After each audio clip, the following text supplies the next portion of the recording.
क्रान्ति पश्चात ल्याएको गणतन्त्र, संघीयता, धर्मनिरपेक्षता लगायतका उपलब्धिहरू जुन चाहिँ छन् यसको संस्थागत गर्नका लागि आज कहीँनिर गएर दुर्घटना पर्छ कि भन्ने चिन्ता चाहिँ व्यक्त गरिराख्नुपर्ने वातावरण सिर्जना भएको चाहिँ छ।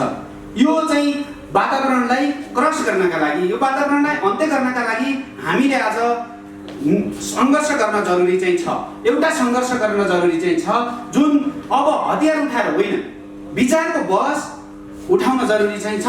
विचारको बहसबाट यसलाई विचारको बहसमा केन्द्रित गरेर अहिलेको वर्तमान परिस्थितिमा देशको यहाँको गरिब निमुखा र हिजो सङ्घर्ष गरेर प्रताडिएका समुदायको चाहिँ जनचाहना अनुसार बहसलाई केन्द्रित गरेर अगाडि जान जरुरी चाहिँ छ। यसमा केन्द्रित हुनका लागि सम्पूर्ण राजनीतिक दल पनि त्यसप्रति चासो र चिन्ता जमाउँदै अगाडि जानुपर्ने बाध्यता चाहिँ छ। निर्णयका अधिकारसहित अगाडि जानुपर्ने एउटा वातावरण सिर्जना हुँदाहुँदै पनि यसको चाहिँ नियमन यसको निकासा लगायतका बजेटको जुन चाहिँ माथिबाटै दिने क्रममा सुस्तताको एउटा वातावरणले गर्दा हामीलाई विकास निर्माणमा कहीँ न कहीँ गएर अप्ठ्यारो परिरहेको चाहिँ छ। आज हामीले असार मसान्तदेखि फागुनसम्म योजनाहरू कार्य सम्पन्न गरिसक्दा पनि हामीले असार मसान्तै कुर्नुपर्ने बाध्यता चाहिँ छ। यो आर्थिक प्रणाली जुन चाहिँ समयमै निकासाको प्रणाली छैन, जुन अख्तियारीको कुरा पनि सङ्घ र प्रदेशबाट जानुपर्ने बजेटहरू जुन चाहिँ जेठमा बजेट ल्याइन्छ, जेठमा बजेट भाषण गरिन्छ, चिठी जेठमा पठाइन्छ, तर बजेटको अख्तियारी बजेट कोलेनिकाबाट निकासाको प्रक्रिया त्रैमासिक तरिकाले हुँदै अन्तिममा गएर असार मसान्तमा जाने प्रक्रियाले गर्दा विकट गाउँ बस्तीहरूमा मौसमका कारणले गर्दा कयौँ करोडौँ बजेट फेरि जाने वातावरण सिर्जना भएको चाहिँ छ, बाध्यता भएको चाहिँ छ। त्यसलाई क्रस गर्नका लागि आज राज्य प्रणालीमा केही अर्थतन्त्र आर्थिक मन्त्रालयले केही कुराहरू सुधार्नुपर्ने चाहिँ छ। यसको बजेटको निकासा कामको आधारमा, त्रैमासिक समयको आधारमा होइन, कामको आधारमा बजेट निकासा दिने, कामको आधारमा काम कार्यान्वयनको आधारमा चाहिँ बजेट भुक्तानी दिने गरियो भने अझै पनि हामीले चाहेको चाहिँ विकास निर्माण हुन सक्छ।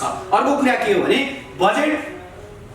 बजेट बनाउँदाखेरि अबको बजेट कार्यान्वयनको प्रक्रिया सिस्टमबाट अगाडि लैजाने कुरा र बजेट बनाउने कुरामा उत्पादनमुखी बनाउनुपर्छ, रोजगारमूलक बजेट बनाउनुपर्छ भन्ने हाम्रो धारणा हो। यहाँ नारामा सीमित भएको चाहिँ छ।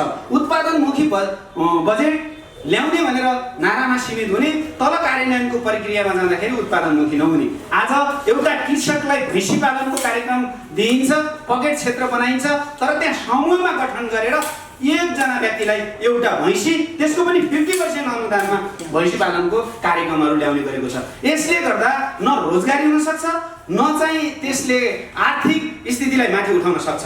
अबको कार्यक्रम प्लानिङ गर्दाखेरि उत्पादनमुखी कार्यक्रमहरू गर्दा पनि त्यसको बजारीकरणको, त्यसको सङ्कलन प्रशोधनदेखि लिएर बजारीकरणसम्मको एकमुष्ट कार्यक्रम बनाएर त्यसको खाका कोरेर अगाडि जानुपर्छ र त्यसलाई यसरी चाहिँ अगाडि लिँदाखेरि रोजगारी सहितको उत्पादन गर्ने व्यक्तिहरूको पनि उत्पादन चिजको मार्केटिङको कुरा सहितको व्यवस्था गर्यो भने सबै ढुक्कताले लगानी गर्नेदेखि लिएर उत्पादन गर्ने, परिश्रम गर्ने कृषकहरूलाई सबै कुराको हिसाबले ढुक्कता हुन्छ र त्यसले चाहिँ जाँगर लगाएर त्यसमा लगानी गर्ने र उत्पादन गर्ने हुन्छ।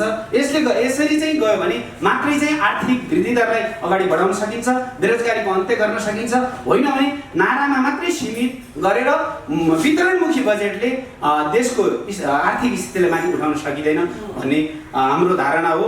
अहिलेको चाहिँ यही अनुसार हामी लागिरहेका छौँ। अर्को कुरा, आज नेपाली राजनीतिमा युवा जनशक्ति कि खाडी मुलुकमा जानुपर्ने कि चाहिँ सडकमा आएर जुनसुकै प्राविधिक लाइन पढेको विद्यार्थी किन नहोस्, होइन, जनरल लाइन पढेको विद्यार्थी किन नहोस्, अन्य जुनसुकै सेक्टरमा पढेको विद्यार्थीले पनि माइती घरमा आएर धर्ना बस्नुपर्ने, कुनै पार्टीको आन्दोलनमा झन्डा समाएर ढुङ्गा हाल्नुपर्ने, होइन, विभिन्न बाटोमा गएर बाटो बन्द गर्नुपर्ने वातावरण सिर्जना छ। त्यो अबको त्यो होइन। अबको राजनीति बस त्यसरी चाहिँ लग्दाखेरि यो बेरोजगारी उत्पादन गर्ने, अराजक उत्पादन गर्ने वातावरण बाहेक अरू केही पनि हुँदैन।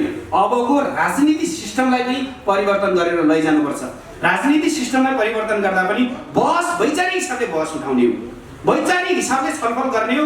अब सडकमा गएर गाडी रोकेर चाहिँ त्यो यात्रुहरूलाई दुःख दिएर त्यहाँका चाहिँ यातायात व्यवसायलाई दुःख दिएर परिवर्तन गर्न सकिँदैन, त्यसले परिवर्तन ल्याउन सक्दैन। अर्कोतिर साइड इफेक्ट त्यो उपलब्धिभन्दा पनि बढी क्षति गरिराखेको हुन्छ।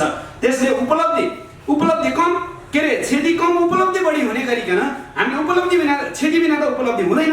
त्यसले क्षति कम उपलब्धि बढी हुने गरिकन हामीले विभिन्न किसिमका कार्यक्रमहरू अपनाउनु पर्ने हुन्छ।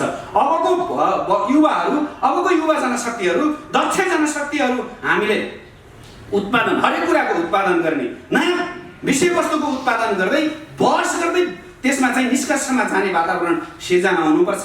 अबको शिक्षित वर्गले हिजोको ढुङ्गे युगको हामी नागरिक होइन, अहिलेको ढुङ्गे युगका हामी युवाहरू होइन। त्यो भएको हुनाले हामीले अहिले ढुङ्गा हाल्नुपर्ने, सडक बन्द गर्नुपर्ने, आन्दोलन गर्दाखेरि त्यो अराजक तरिकाले आन्दोलन गर्नुपर्ने वातावरण होइन। अब एक ठाउँमा आएर बहस सञ्चालन गर्नुपर्छ। अबको विधि र प्रक्रिया र विचारको विषयमा बहस गर्दै अगाडि जानुपर्छ र विकासमा, विचारमा र बहसमा केन्द्रित भएर, विषयवस्तुमा केन्द्रित भएर बहस सञ्चालन गर्ने र ध्वंस बिनाको उपलब्धि हासिल गर्ने गरिकन लाग्नुपर्छ। अहिलेको शैक्षिक स्तरबाट चाहिँ बहस सञ्चालन गरेर अगाडि जानुपर्छ भन्ने कुराहरू राख्दै अहिलेको लागि मेरो यहाँ अन्तर्गत जानकारी गर्छु। प्रश्न सोध्नु के छ यो पलाता गाउँपालिकामा तपाईँहरूले गरेको प्रगति के छ? तपाईँहरूकोमा सूचना मार्फतको हुन्छ होइन? अनि तपाईँहरूले कस्ता कस्ता सूचनाहरू मागेको जानकारीमा छ? तपाईँहरूले सूचना मार्फत राखेर त्यसको प्रतिक्रिया दिने गर्नु भएको छ कि छैन? के छ यो? हामीले सूचना मागे अनुसारको प्रतिक्रिया दिने गरिरहेका छौँ, तर त्यहाँ प्रत्यक्ष माग गरेका सूचनाहरू दिन मिल्ने, जुन चाहिँ सूचनाको हकमा टिकेर दिन मिल्ने खालका सबै सूचनाहरू हामी दिन्छौँ। त्यो सूचनामा कुनै पनि अहिलेसम्म कन्जुसाइ गरिराखेका चाहिँ छैनौँ होइन। अर्को कुरा, इन्टरनेटको माध्यमबाट बाहिरबाट माग्ने सूचनाहरू जुन चाहिँ छन् त्यहाँ इन्टरनेट समयमा नपुग्न सक्छ। इन्टरनेट त्यति पहुँचमा हामी चाहिँ छैनौँ। हाम्रो गाउँपालिकामा अहिले सामान्य वाइफाईहरू सञ्चालन भएका चाहिँ छन्, त्यति भने जत्तिकै गरेर यहाँको जत्तिकै सञ्चालन गर्न सकेर चाहिँ छैनौँ हामीले। त्यो कारण बाहिरबाट गएका सूचना माग गरेका इन्टरनेट मार्फत अथवा इमेल मार्फतमा आएका सूचनाहरू समयमा उपलब्ध नभए पनि हामीले उपलब्ध गर्ने गरेका चाहिँ छौँ। गत आर्थिक वर्षमा तपाईँहरूकोमा कतिजनाले सूचना माग गरे? तपाईँले कतिजना दिनुभयो? त्यो के छ त्यसको? हामीले गत आर्थिक वर्षमा चाहिँ त्यस्तो चाहिँ यो चाहिँ चाहियो भनेर लिखित सूचना चाहिँ माग गरेको चाहिँ त्यस्तो छैन होइन। बरु हामीले हाम्रा दिनुपर्ने सूचनाका कुराहरू हामीले त्रैमासिक चाहिँ त्यहाँको समीक्षा गर्ने गरेका चाहिँ छौँ। सार्वजनिक सुनवाई प्रत्येक वडामा चाहिँ हामीले त्यहाँको चाहिँ हाम्रो आफ्नै रेडियो चाहिँ छ, स्थानीय रेडियो चाहिँ छ। त्यो स्थानीय रेडियो र जिल्लामा भएका रेडियो अनलाइनहरूलाई जिम्मा दिएर उहाँहरूलाई नै त्यो सार्वजनिक सुनवाई गर्ने जिम्मा दिएर हामीले जनता, जनप्रतिनिधि र मिडियाकर्मी राखेर हामीले चाहिँ सार्वजनिक सुनवाई गर्ने गरेका चाहिँ छौँ। प्रत्येक वर्षमा वडाले पनि गर्छ, फेरि गाउँपालिकाले पनि गर्छ, अर्धवार्षिक रूपमा गर्ने गरेका छौँ। यतिखेर यो कोभिडको जुन लहर चलिरह्यो, तपाईँले आफ्नो तर्फबाट गाउँपालिकामा के गर्नुभयो? हामीले कोभिडको सरकारसित गर्नुभयो, व्यवस्था गर्नुभयो कि भएन, के छ? हामीले अघिल्लो वर्षको कोभिडको सम्पूर्ण कुराहरूलाई मध्यनजर गर्दै अहिले हामीले एउटा चाहिँ सरुवा रोग अस्पताल नै स्थापना गऱ्यौँ, सञ्चालन गऱ्यौँ। त्यहाँ स्वास्थ्य कर्मीहरू सहितको त्यहाँ सबै अक्सिजन सहितको व्यवस्था गर्ने गरिकन जुन जुन कुराको आवश्यक पर्छ त्यो कुराको व्यवस्थापन गरिकन हामीले सरुवा रोग अस्पताल पनि सञ्चालनमा ल्यायौँ। अर्को कुरा जुन चाहिँ हामीले यो सामान्य सिम्टम देखिएको नागरिकलाई एकै ठाउँमा ल्याएर फेरि चाहिँ अर्कोलाई सर्ने वातावरण नहोस् भनेर जुन घरमा चाहिँ त्यो अलिअलि सिम्टम देखाएको छ त्यसलाई चाहिँ हामीले स्वास्थ्यकर्मी टोलमा खटाएका थियौँ। त्यो टोलमा खटाएको स्वास्थ्यकर्मीले हामीले जानकारी दिने र हामीले डाक्टर सहितको टोली त्यही घरमा गएर चाहिँ पिसिआर टेस्ट गरेर चाहिँ रिपोर्ट आउँदासम्म उहाँलाई रेस्ट गर्न लगाउने।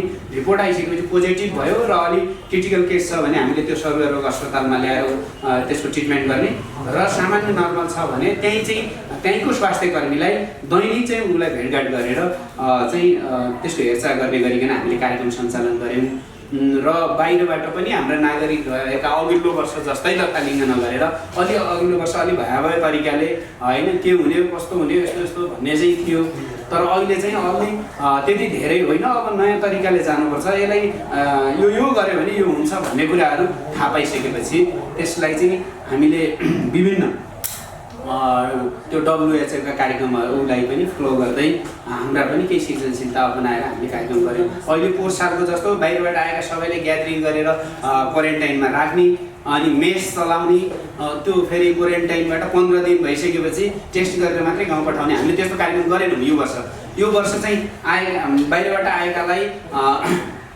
टेस्ट गऱ्यौँ र सिधै घरमा पठायौँ र फेरि पनि 10 दिनपछि त्यसको फ्लो गरेर उसलाई चाहिँ केही ज्वरो आयो, टाउको दुख्यो, त्यस्ता खालका सिम्टमहरू देखिएपछि हामीले PCR टेस्ट गऱ्यौँ र उपचार गर्न हामी 40 जना जतिलाई पोजिटिभ भएको यो वर्ष हाम्रो गाउँपालिकाभित्र हामीले त्यो सरुवा अस्पतालमा ल्याएर ट्रिटमेन्ट गरेर पठायौँ।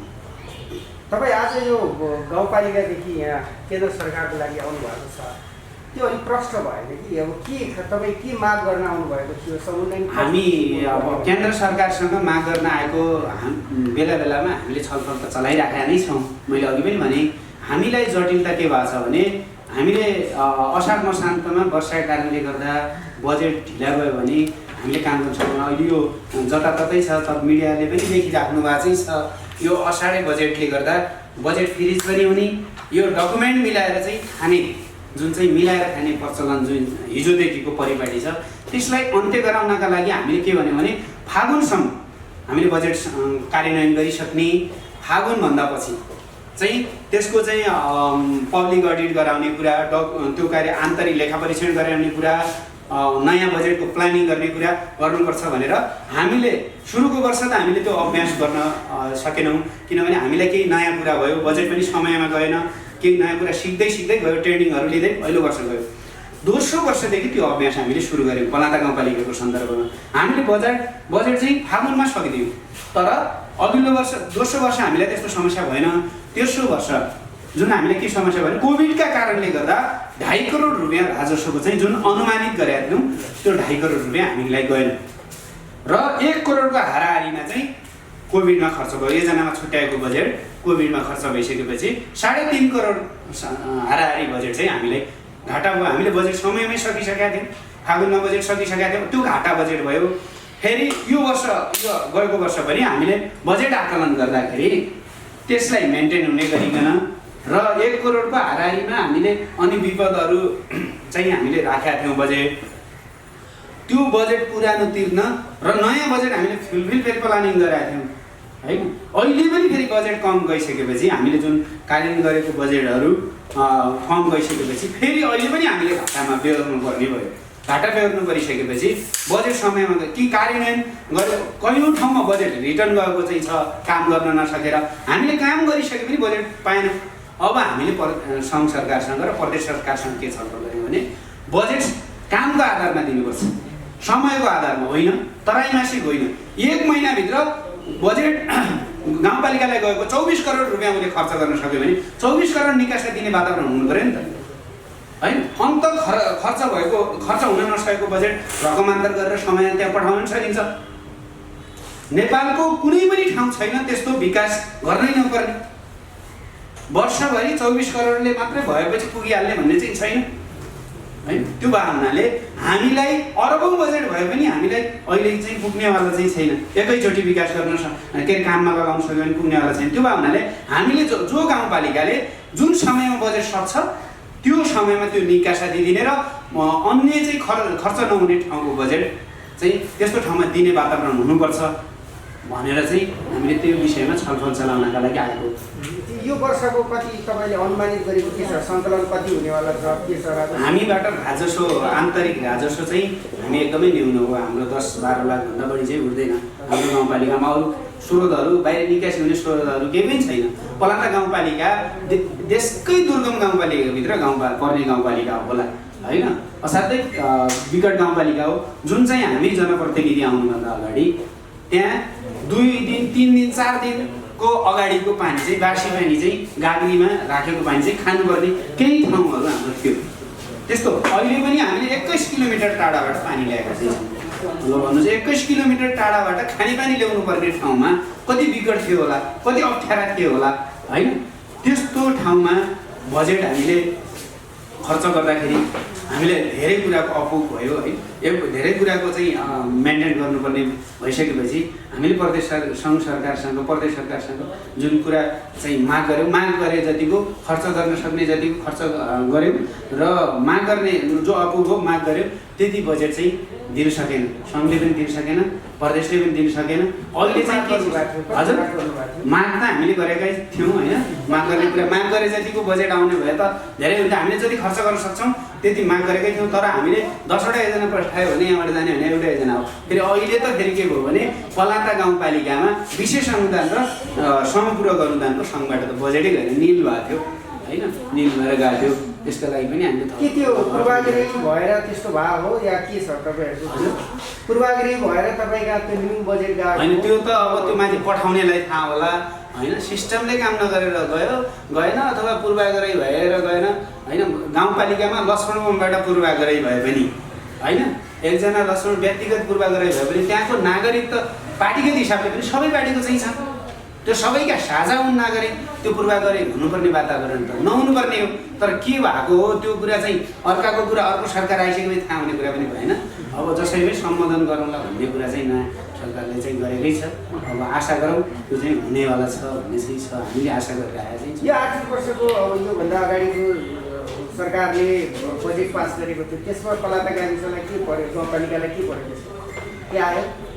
होइन त्यस्तो चाहिँ हाम्रो चाहिँ एकदमै गौरवका आयोजनाहरू त पलाता गाउँपालिकामा केही पनि छैन। 4 लाख 5 लाख 2.5 लाख 2 लाख धेरै गयो भने 1.5 सम्मका 1.5 करोडसम्मका आयोजना हुन्थ्यो पनि। ठुला आयोजना 1.5 करोडसम्मको प्रदेशबाट गएको छन्।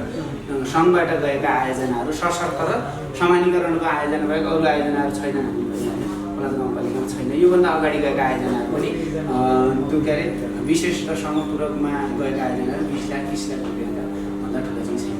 तपाईँको प्रदेश प्रमुख त अब कर्णाली प्रदेश प्रमुख त अब तपाईँकै जिल्लाको पर्नुहुन्छ, कतिको समर्थन साथ सपोर्ट पाइराख्नु भएको छ? होइन, आज जे पलाता गाउँपालिकामा अथवा कालीकोट जिल्लामा कर्णाली अञ्चलमा जे काम गरिरहेका छौँ त्यो साथ र समर्थनले गरिरहेको छ। तर मेरो हाम्रो पलाता गाउँपालिकाको नितान्तै कुरा गर्दाखेरि आज बजेट 24 करोड सङ्घबाट गएको चाहिँ छ भने सशर्त सबै शीर्षकको बजेट गएको छ भने 24 भन्दा 30 करोडसम्म प्रदेशबाट जाने गरेको चाहिँ छ, 1 वर्षमा जाने गरेको छ। हाम्रा मागहरू 10% चाहिँ सङ्घ सरकारले गरेको छ भने 90% प्रदेश सरकारले गरेको चाहिँ छ।